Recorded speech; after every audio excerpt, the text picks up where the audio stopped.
మనం అదేంటిది ట్రాక్టర్ తీసుకొని పోతుంటే మందిని ఎక్కించుకొని ట్రాక్టర్ డ్రైవర్ని పక్కకు నూకి ఆయన నడిపిండు. ఏడుకెళ్ళి షేర్గూడెంకి వెళ్ళి తుర్కేం దాకా నడిపిండు.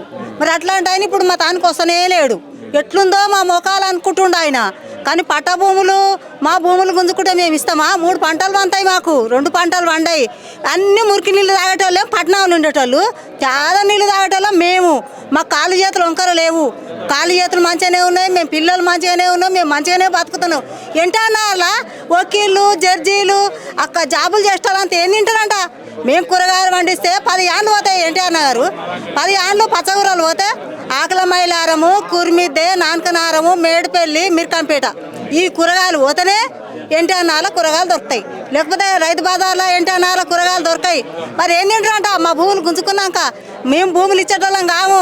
భూముల కాడికి వచ్చేది లేదు. భూముల కాడికి వస్తే మాత్రం చిన్న అక్కవై పెద్ద అక్క అవుతుంది. ఇప్పుడేం చిన్నగా ఉన్నాం మేము, బుడబుడగా దొగ్గాడుతున్నాం. అప్పుడు లేచి నిలబడితే ఏమవుతుంది? అప్పుడు ఇంకో తిరిగి అవుతుంది. రేవంత్ రెడ్డి ఇస్తాను ఒప్పుకున్నాడు, మీ భూములు మీకు ఇస్తాను, నా చేతిలో చేసిండు, ఈపులో చేసిండు, 2 చేతులు పట్టుకున్నాడు. అన్న మాట ప్రకారం నిలబడాలి రేవంత్ రెడ్డి, కోదండ రెడ్డి, మల్రెడ్డి రంగారెడ్డి.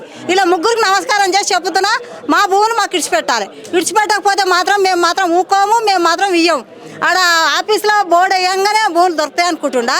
దొరకాయి. ఏదైనా మాట్లాడేది ఉంటే ఆఫీస్ కాడికి వచ్చి కూర్చొని మాట్లాడండి. మాట్లాడితే ఇష్టం ఉన్నోడు ఇష్టం లేనోడు ఇయ్యాడు, అది మేము చెప్పాం. మీరు ఏమన్నా ఉండి అడవులుండి మేము అడవులు ఉంటాము, మీరేం పట్టణాలు ఉంటారు. మేము పసలు కాసుకుంటా మేకలు కాసుకుంటుంటాం. మేము అదేంటి గడపోచం పేర్లు పోతే ఒక పిట్టగాని రాలే, ఒక కాకిగాని రాలే, ఒక గద్దగాని రాలే. పాశమైలారం పట్టన్ చెరువు అది పాశమైలారం పోతే ఏవి కాని రాలే. మనుషుల కాళ్ళు గిట్లున్నాయి, మనుషులు గిట్లుండ్రు. ఒక్కొక్క మనిషికి 4-5 సార్లు అబర్షన్ అయింది. మా తాను ఏ లేవు, మా పిల్లలు చక్కగానే ఎవరు, మేము చక్కగానే ఉన్నాం. ఫార్మసీట్ పెడితే మాకు కూడా అవి అవుతాయి. ఫార్మసీట్ పెట్టొద్దు. ఒక ఆయనను నిలుచుకొచ్చి ఎట్లుందయ్యా మీరు అంటే, నేను 50 ఏళ్ళు కూడా బతుకుతలేనమ్మా, 40 ఏళ్ళు అనేది చచ్చిపోతా అని చెప్తుండు. 200 కూలు దొరకలేదు వాళ్ళకు, 200 కూలు దొరకలేదు.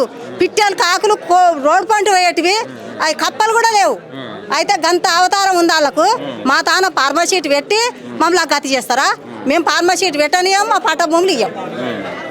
చెప్తా సార్, మేము ఫార్మసీట్ ప్రారంభమైన నుంచి ఇవ్వమనే చెప్తున్నాం. అక్కడ మేము భూములు ఇవ్వము, మా భూముల దగ్గర రావద్దు.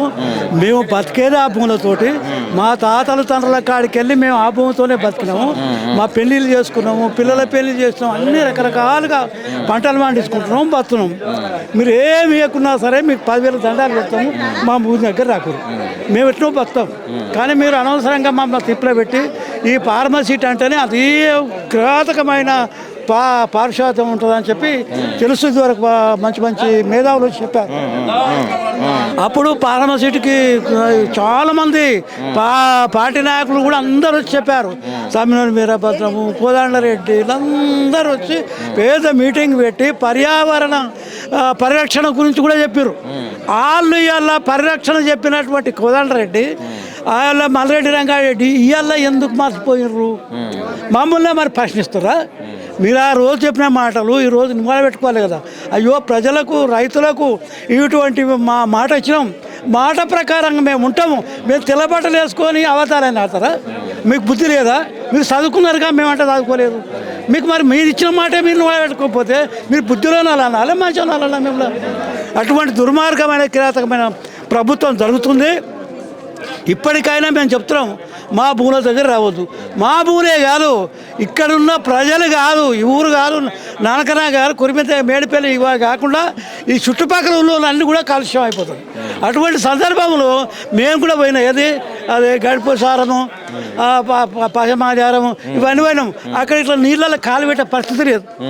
అయ్యా, మీరు సంగతి ఏంది ఎట్లున్నారు అంటే, మేము బతకలేని పరిస్థితుల్లో 60 ఏళ్ళు బతుకుతాడు, 30 ఏళ్ళు కథమవుతాడు. పిల్లలు పుడితే గుడ్డి పిల్లలు పుడుతుర్రు. మా పుట్టినోళ్ళు పుట్టనే పుట్టరు. మా కష్టాలు చెప్పుకునే పరిస్థితి లేదు ఆయన. మీరిచ్చి మా లేక కాకుండా వాళ్ళ బాధ, వాళ్ళు చెప్పినటువంటి బాధలు అటువంటి కష్టాలతోటి వాళ్ళు ఉండరు. అవన్నీ మేము చూసి వచ్చినాము. మేము పదే చెప్తున్నాం, మేము భూమి మాత్రం ఇవ్వము, ప్రాణమైన ఇస్తాం కానీ భూమి మాత్రం ఇవ్వము సార్. ఓకే. ఈరోజు సామాన్య నిరంజన్, గత ప్రభుత్వం మా ప్రాంతంలో 20,000 ఎకరాల 20,000 ఎకరాలలో ఫార్మసీట్ పెడతామని 2013 చట్ట ప్రకారం కాకుండా ఏదో కొత్త జీవో తీసుకొచ్చి 2017 అని ఏదో జీవోలు పిచ్చి జీవోలు తెచ్చి ఆ భూసేకరణ అనేది ఒక న్యాయ ప్రకారం జరగలేదని మేము గౌరవ హైకోర్టు కూడా చెప్పడం జరిగింది. కాకపోతే గత ప్రభుత్వం ఏం చేసిందంటే ఊర్లలో విభజించు పాలించు అన్నట్టుగా రైతులను విడగొట్టి పార్టీల పరంగా అట్లా ఇట్లా భయపెట్టించేసి కొంత రైతులు ఇచ్చుకోవడం జరిగింది. కానీ మొదట్లో చెప్పాలంటే ఈ ప్రాజెక్టు డిపిఆర్ అనేది చెప్పలే, ఇన్ని వేల ఎకరాలు తీసుకుంటా అని చెప్పలే. ఒక్కొక్క విలేజ్ ఒక్కొక్క మండలం అనుకుంటూ వచ్చి ఫస్ట్ గైరాన్ పొలాలు అని గవర్నమెంట్ పొలాలు అని వచ్చి పట్టా పొలాలకు సేకరించడం జరిగింది. సో మా వెన్నంటి ఉండి మాతో పోరాటం చేసినటువంటి లోకల్ మాజీ ఎమ్మెల్యే అయినటువంటి కోదండరెడ్డి గారు ప్లస్ మన ఎమ్మెల్యే రంగారెడ్డి గారు, ఇప్పుడు మంత్రివర్గంలో ఉన్నటువంటి ఆ అందరు మంత్రులు, సీఎం రేవంత్ గారు కూడా మేము అధికారంలోకి వస్తే ఈ ఫార్మసిటీని రద్దు చేస్తాం, భూసేకరణ చేయము, తీసుకున్న మళ్ళీ ఎవరైతే ఫార్మాకు ఇవ్వని రైతులు ఎవరైనా ఉంటారో వాళ్ళు ఆన్లైన్ ఎక్కించి ప్రభుత్వ సంక్షేమ పథకాలన్నింటినీ వర్తింపజేస్తామని మా వెన్నంటి ఉండి అధికారంలోకి వచ్చిన తర్వాత మాకు వెన్ను చూపడం జరిగింది. ఒక రకంగా చెప్పాలంటే మోసగించరు. ఇప్పుడు మా కంటికి కనిపిస్తలేరు. గత ప్రభుత్వం అయితే ఏదైతే చేసిందో ఈ ప్రభుత్వం కూడా వాళ్ళకంటే ఎక్కువ చేస్తుంది. గత ప్రభుత్వం అంటే ముంగలుండి చెప్పింది, ఈ ప్రభుత్వం మా వెన్నంటుండి మాకు ఇంత మోసం చేస్తారనుకుని మేము అనుకోలేదు. ఇప్పటికైనా ప్రభుత్వానికి హెచ్చరిక ఏంటంటే ఎవరైతే భూములు ఇవ్వని రైతులు ఉన్నారో తక్షణమే ఆన్లైన్ ఎక్కించాలి, రైతు బీమాలు కల్పించాలి. ఇక గవర్నమెంట్ సంక్షేమ పథకాలు ఏవే ఉన్నాయో మొత్తం వర్తింప చేయాలి. ఇంకేదో ఫ్యూచర్ సీట్ అంటుంది, ఆ ఫ్యూచర్ సీటును కూడా విరమించుకోవాలి. ఈ భూసేకరణ అనేది రద్దు చేసుకొని మరొక్కసారి గవర్నమెంట్ ఆలోచన చేసి ఇట్లకెళ్ళి ఈ ఏరియాలో ఇంకేమన్నా ప్రాజెక్టులు ఏమన్నా అనుకుంటుందో అవన్నీ రద్దు చేసుకోవాలని ప్రభుత్వానికి విజ్ఞప్తి.